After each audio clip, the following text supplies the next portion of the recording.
Sergeant William Will Harris stood in front of the mirror, his calloused hands carefully adjusting the sharp collar of his marine dress blues. The purple heart pinned to his chest gleamed softly, a silent testament to battles fought and brothers lost. But today Will was not just a soldier. Today he was a father. And today he would witness his son, Michael Harris, don the Navy uniform and step into a legacy their family had honored for generations. Will arrived early as any Marine would. He chose a modest seat in the middle row, where he could see everything without drawing attention. The graduation hall buzzed with pride and anticipation. Families beaming, mothers wiping tears, fathers gripping their children's hands tightly. Will felt the weight of being different, the brown skin, the strong frame, the eyes that had seen too much. He was used to the sideways glances, the polite nods that never quite reached the heart. Here, in uniform or out, he was still an outsider. But Will refused to let that shadow his pride. He remembered Michael as a boy, chasing after him in their North Carolina backyard. He wanted Michael to grow up knowing that honor came not from what others saw, but from what you endured. The announcement echoed through the hall. The ceremony was about to begin. Will gripped the invitation tightly, his chest swelling with emotion. Today his son would walk across that stage. No matter what, he would be there to witness it. Yet beneath the pride was a flicker of unease. Will noticed the subtle shifts. The woman in a blue dress pulling her child away. The elderly man with a Korean War pin staring before turning away. He sighed quietly. In this country, the wounds of the past lingered in many hearts. Michael appeared on stage, standing tall and proud, eyes shining with determination. Will's heart nearly burst. He recalled the deployments, the missed birthdays, the Thanksgiving dinners spent apart, connected only by a crackling phone line. He had feared Michael might resent the sacrifices, the distance. But now, seeing him in that Navy uniform, Will knew every hardship had been worth it. The room filled, laughter and applause blending into a symphony of hope and expectation. Will closed his eyes briefly, drawing in a steady breath. No matter what happens, he told himself, I'm here for my son. Today is his day. What Will didn't know was that, in just moments, everything would change. And the greatest lesson of this day wouldn't be for Michael alone. It would be for Will himself. About pride, resilience, and what it truly means to belong. The ceremony was about to begin. The audience settled, the proud hum of anticipation filling the air. Will sat upright, hands folded in his lap, eyes never leaving Michael on the stage. He barely noticed the two uniformed security guards as they made their way down the aisle, until they stopped right beside him. Sir, we need you to come with us, one guard said, his voice clipped. Official. Will blinked, momentarily confused. Excuse me, he replied, keeping his tone even. The guard's face was unreadable. You're not authorized to be here. Please stand up and follow us outside. A hush rippled through the crowd. Heads turned. Will felt the weight of every gaze, some curious, some suspicious, some quietly sympathetic. He glanced down at the invitation in his hand, at the Marine insignia on his chest. He had followed every rule, every protocol. He belonged here, if not for himself, then for his son. Michael's eyes found his father's from the stage. Confusion, then worry, flickered across his face. Will could see his son's fists clenching at his sides, the way his jaw tightened in a mirror of his own. Will's mind raced. Was this a mistake? Or something else? Something uglier? More familiar? He had faced down enemies in foreign lands, but the cold, dismissive authority in the guard's voice stung in a way bullets never had. He stood his ground. I have an invitation, Will said, holding it up. My son is graduating today. The second guard shifted uncomfortably. Sir, you need to come with us. Now. Will's voice was calm, but there was steel beneath it. Touch me, and you'll regret it. Collective gasp. The room froze. For a moment, time seemed to stop. Michael took a step forward on the stage, his eyes blazing with a mixture of shame and anger. In the crowd, whispers began to spread. Some people looked away, unwilling to get involved. Others watched, faces tight with concern or judgment. Will could feel the old, familiar ache, the knowledge that, despite everything he'd given, There were still those who saw only the color of his skin or the shape of his uniform. He remembered the long nights overseas, the times he'd wondered if home would ever truly feel like home again. He remembered the stories his father told him of doors closed and opportunities denied. He had hoped things would be different for Michael. But now, in this room filled with flags and medals and promises, Will wondered, did he really belong here? Did any of them? Michael's voice, trembling but clear, cut through the silence. "That's my father." He called out, his words echoing across the hall. "He has every right to be here." The guards hesitated, glancing at each other, unsure. Will looked up at his son, pride and pain warring in his chest. He would not be moved. Not today. A tense silence hung in the air, thick as fog. The guards lingered, unsure, while Will's steady gaze never wavered. The audience was caught between discomfort and fascination. No one quite knew what to do. Then, from the back of the hall, the sound of chairs scraping against the floor broke the stillness. For figures in navy dress whites stood up in unison. Their presence was unmistakable, broad shoulders, precise posture. The quiet confidence of those who had seen the world's darkest corners and returned unbroken. These were not ordinary men and women. These were Navy SEALs. Chief Petty Officer Jack Reynolds led the way, his eyes sharp and unblinking. Beside him was Lieutenant Mark Davis, tall and composed, and Senior Chief Maria Torres, her expression fierce and unyielding. Petty Officer Samuel Sam Lee brought up the rear, his face calm but his stance ready for anything. They didn't say a word at first. They didn't have to. Their uniforms spoke for them, and so did the way the crowd instinctively parted as they approached. The guards, sensing the shift in the room, straightened. But their authority suddenly seemed fragile. Jack Reynolds stopped a few feet from Will and the guards. His voice was low, but it carried the weight of command. "Is there a problem here, gentlemen?" The first guard hesitated, glancing at his partner as if searching for backup. "This is a private matter, sir. Please return to your seats." Mark Davis stepped forward, his tone measured but unmistakably firm. "Sergeant Harris is a decorated Marine. He's earned more combat hours than most of us combined. If you have an issue with him, you have an issue with all of us." A ripple of surprise moved through the crowd. Some recognized the SEALs from local news stories, heroes in their own right, mentors to Michael and many others. Their presence was a silent rebuke to the injustice unfolding. Maria Torres, the only woman among the SEALs, locked eyes with the guards. "We stand with Sergeant Harris. Maybe you should think twice before making a mistake you can't take back." Sam Lee didn't say a word, but the way he stood solid, unmoving, spoke volumes. The guards faltered, their confidence draining away. For Will, the moment was surreal.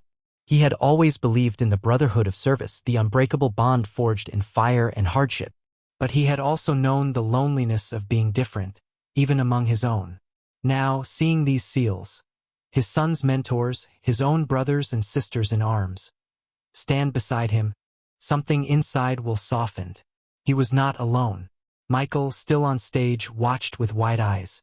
Pride, relief, and gratitude flooded his face. For the first time, he saw the true meaning of loyalty, not just in words but in action. The crowd began to murmur, the mood shifting from uncertainty to support. A few people even started to clap, quietly at first. Then louder. The guards, now clearly outnumbered and outmatched, stepped back. Uncertainty etched across their faces. In that moment it was clear.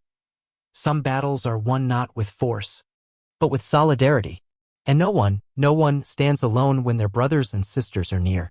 The air in the hall was electric, every heart thumping with anticipation.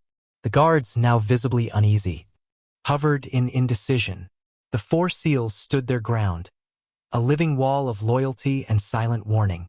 Will Harris remained motionless, his dignity unshaken, but the humiliation burned beneath his calm exterior. Suddenly, the heavy doors at the back of the hall swung open. Commander Richard Evans, the base's commanding officer, strode down the aisle. His face was a mask of authority, but his eyes flashed with anger, not at Will, but at the disruption unfolding in his command. He stopped in front of the small standoff, his voice cutting through the tension like a blade. "What is going on here?" One of the guards stammered. "Sir, we were just—" Evans raised a hand, silencing him. He turned to Will, his gaze steady. "Sergeant Harris, my apologies. You are not only welcome here, you are honored here." This ceremony will not begin without you. The crowd exhaled as one, the tension melting into a wave of relief. But Will didn't move. He looked at the commander's outstretched hand, then at the guards, then at his son. The pain of the moment was still raw. The apology, though public, could not erase the sting of being singled out, of being told again that he didn't belong. Michael, unable to stay silent, stepped off the stage and walked to his father's side. He stood tall, facing the crowd, his voice unwavering. "This is my father. He's the reason I'm here. He taught me what it means to serve, to sacrifice, to be a man. If he's not welcome, then neither am I." The room fell silent. For a heartbeat, nothing moved. Then, from the back, a frail voice broke the stillness. An elderly man, his jacket heavy with World War II medals, stood up. "He belongs here more than any of us," he said, his voice trembling but proud. "We all do." Applause erupted, tentative at first, then swelling into a standing ovation. The SEALs stood taller. The hardest battles are not fought on distant shores, but in the quiet moments when your worth is questioned.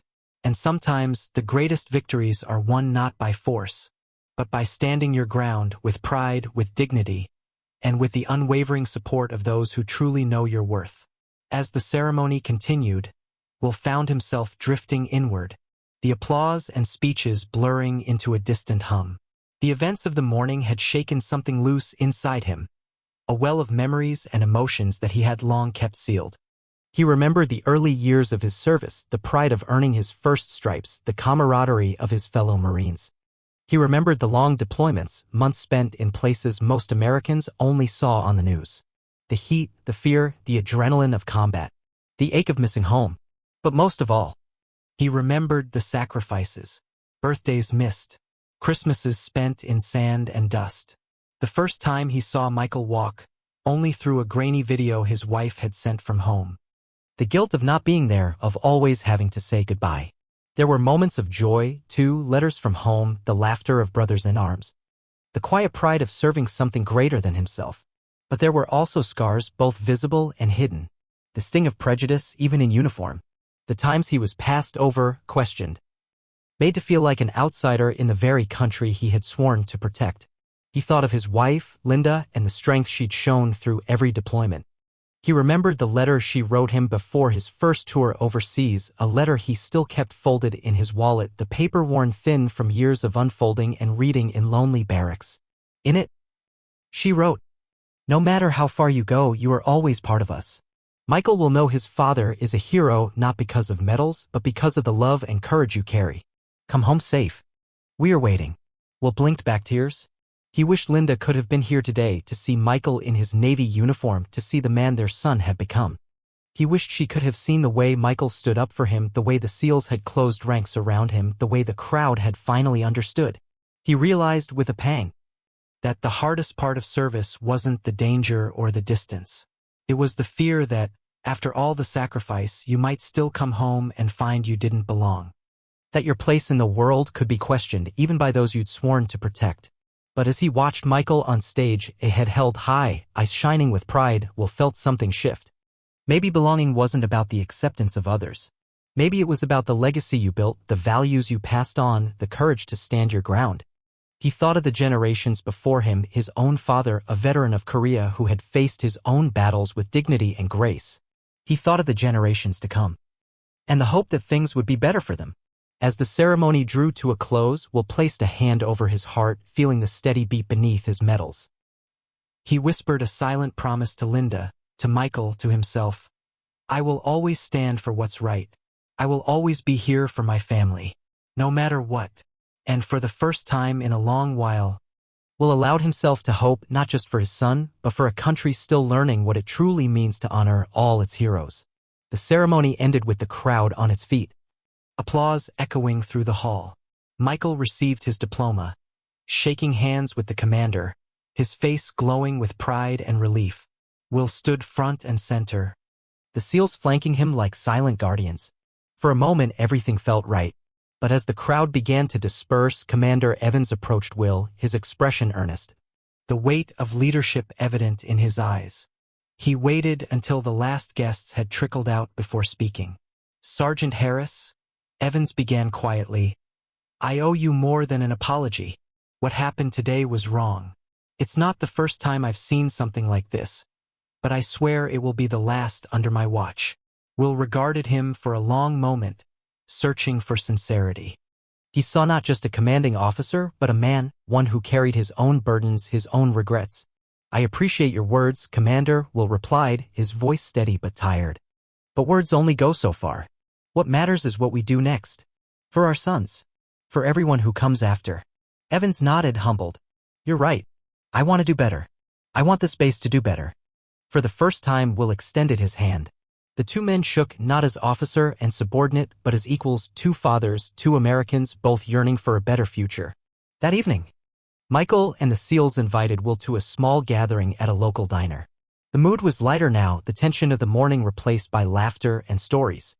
Maria Torres shared tales of her own challenges as a woman of color in the Navy, and Sam Lee spoke about his immigrant parents' dreams for him. Each story was different, but the threads of sacrifice, perseverance, and hope wove them together. Later, Michael and Will found a quiet corner.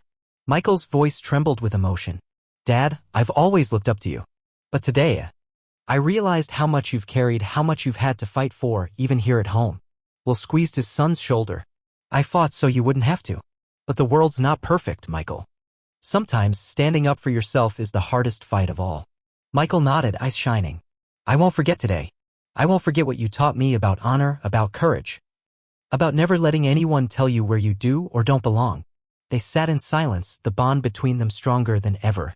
In that moment, Will knew that the pain and struggle had not been in vain. Through honest conversation, through empathy and understanding, something new was growing. A legacy not just of service, but of hope. As they left the diner, Michael turned to his father. Let's make sure no one else has to go through what you did today. Will smiled, pride and gratitude shining in his eyes. That's all I ever wanted, son. For you, and for everyone who comes after. In the weeks that followed, the story of what happened at the graduation spread quietly through the base and beyond. Some spoke of the confrontation, others remembered the applause, but most talked about the dignity with which Will and Michael had carried themselves. For Will, life returned to its familiar rhythm. But something fundamental had shifted inside him. He found himself drawn to the community more than before. He began volunteering with a local veterans group, mentoring young recruits and speaking at schools about the true meaning of service. Will's words resonated not because of his medals, but because of his honesty. He talked about sacrifice, the birthdays missed, the wounds that never quite healed, the courage it took to come home and start again. He spoke of the importance of standing up for what's right, even when it's hard or lonely. Michael, too, embraced his new role. He became an advocate for inclusion and respect within the Navy, drawing on his own experience and the example his father had set. He worked to ensure that every sailor, regardless of background, felt seen and valued.